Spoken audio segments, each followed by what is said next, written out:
ಎಲ್ಲರಿಗೂ ನಮಸ್ಕಾರ. ನಾನು ನಿಮ್ಮ ಅನು. ಇವತ್ತು ನಾನು ನಿಮಗೆ ಬ್ರಹ್ಮ ಮತ್ತು ವಿಷ್ಣುವಿನ ಕಥೆಯನ್ನು ಹೇಳ್ತೇನೆ. ಒಂದು ಸಲ ಬ್ರಹ್ಮ ಮತ್ತು ವಿಷ್ಣು ತಮ್ಮಿಬ್ಬರಲ್ಲಿ ಯಾರು ಶ್ರೇಷ್ಠರು ಅಂತ ವಾದ ಮಾಡ್ತಾ ಇರ್ತಾರೆ. ಹೀಗಿರುವಾಗ ಇಬ್ಬರ ವಾದ ವಿತಂಡಕ್ಕೆ ಹೋಗುತ್ತೆ. ಈ ಕಡೆ ಬ್ರಹ್ಮ ನಾನು ಶ್ರೇಷ್ಠ ಅಂತ ಹೇಳ್ತಾ ಇರ್ತಾನೆ, ಈ ಕಡೆ ವಿಷ್ಣು ಕೂಡ ನಾನು ಶ್ರೇಷ್ಠ ಅಂತ ಹೇಳ್ತಾ ಇರ್ತಾನೆ. ಇದನ್ನು ಕೇಳಿ ಒಂದು ದೊಡ್ಡ ಸ್ತಂಭ ಅವರಿಬ್ಬರು ಮುಂದೆ ಪ್ರತ್ಯಕ್ಷ ಆಗುತ್ತೆ. ಮತ್ತೆ ಆ ಸ್ತಂಭ ಹೇಳತ್ತೆ, ನಿಮ್ಮಿಬ್ಬರಲ್ಲಿ ಯಾರು ಶ್ರೇಷ್ಠರು ಅಂತ ತಿಳ್ಕೋಬೇಕು ಅಂತ ಹೇಳಿದ್ರೆ ನನ್ನ ಆದಿ ಮತ್ತೆ ಅಂತ್ಯವನ್ನು ಹುಡುಕಬೇಕು ಅಂತ ಆ ಸ್ತಂಭ ಹೇಳತ್ತೆ. ಇದನ್ ಕೇಳಿದ ತಕ್ಷಣ ಬ್ರಹ್ಮ ಒಂದು ದೊಡ್ಡ ಹೆಬ್ಬಾತು ಆಗಿ ಅದರ ಮೇಲ್ಭಾಗವನ್ನ ಹುಡಿಕೊಂಡು ಹಾರಿ ಹೋಗ್ತಾನೆ. ಹಾಗೆ ವಿಷ್ಣು ಕೂಡ ಒಂದು ಹಂದಿ ರೂಪ ಧರಿಸಿ ಅದರ ಅಂತ್ಯವನ್ನು ಕಾಣ್ಕೋಬೇಕು ಅಂತ ಹೇಳಿ ಸ್ತಂಭದ ಕೆಳಭಾಗಕ್ಕೆ ಹೋಗ್ತಾನೆ.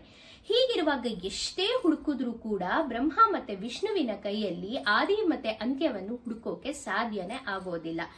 ಆಗ ಅವರಿಬ್ರಿಗೂ ಅರ್ಥ ಆಗುತ್ತೆ, ನಮ್ಮಿಬ್ರಿಗಿನ್ನ ಶ್ರೇಷ್ಠ, ನಮ್ಮಿಬ್ರಿಗಿನ್ನ ಶಕ್ತಿಶಾಲಿ ಇನ್ನೊಂದು ಶಕ್ತಿ ಇದೆ ಅಂತ ಹೇಳಿ ಅವರಿಬ್ರು ತಿಳ್ಕೊಳ್ತಾರೆ. ಆ ಶಕ್ತಿ ಇನ್ಯಾವುದೂ ಇಲ್ಲ, ಆ ಸ್ತಂಭ ಇನ್ಯಾವುದೂ ಅಲ್ಲ, ಅದು ಈಶ್ವರ. ಹೀಗೆ ತಮ್ಮಿಬ್ಬರ ತಪ್ಪನ್ನು ಅರಿತುಕೊಂಡು ಅವರಿಬ್ಬರು ಮತ್ತೆ ಸ್ನೇಹಿತರಾಗ್ತಾರೆ.